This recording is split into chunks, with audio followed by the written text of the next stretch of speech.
Source Figaro pour la chaîne podcast de Family Onde, première plateforme d'information sur les ondes artificielles pour les 0-15 ans, et bienvenue dans notre book club de ce jour. J'ai choisi le support papier linéaire et non virtuel dans notre page librairie pour informer, avec des livres, des BD, des cahiers d'activités, comme vecteur d'identification et de prise de conscience de l'impact des ondes artificielles sur l'humain et le vivant dans notre environnement urbain et quotidien vers une reconnexion avec soi-même. J'ai supprimé l'intégralité des liens Amazon sur notre page librairie afin de soutenir tout simplement les librairies indépendantes en France.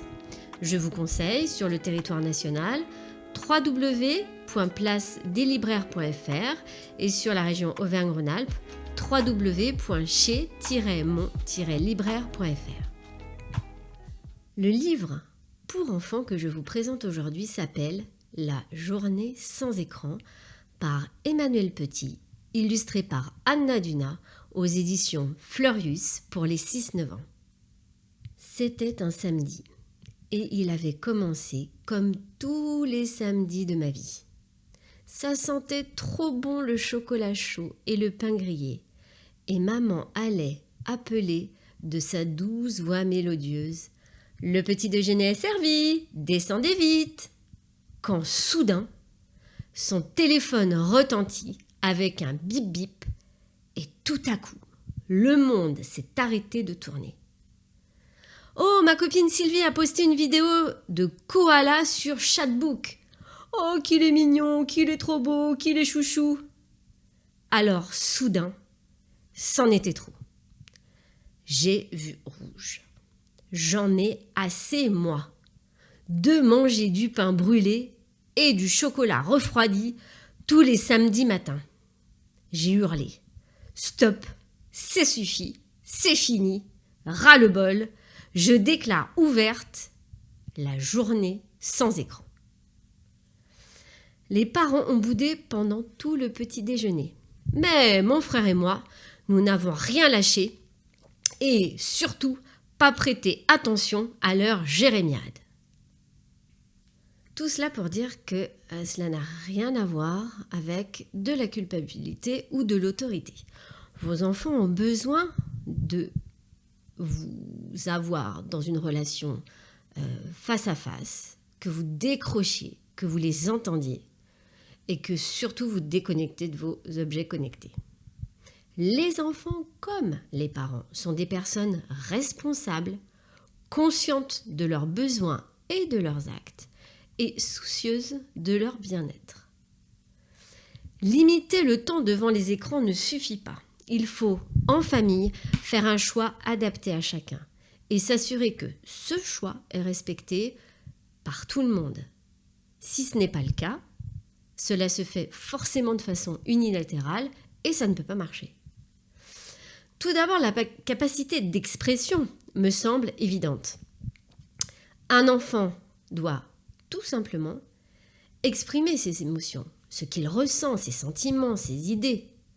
Cela implique de lui consacrer du temps pour partager, pour échanger, en se réservant tous les jours un temps à conserver avec son enfant, à l'écouter. Que faire du jugement critique ? Aussi dans cette société de communication où la publicité est devenue omniprésente et de plus en plus séduisante pour les enfants et les adultes, dont le jugement critique, pas encore exacerbé chez les enfants, deviennent des proies trop faciles pour l'industrie du marketing et les lobbies. La télévision n'influence pas que durant les messages publicitaires. Le contenu même des émissions est lui-même axé impérativement sur l'audimat ultra maximum.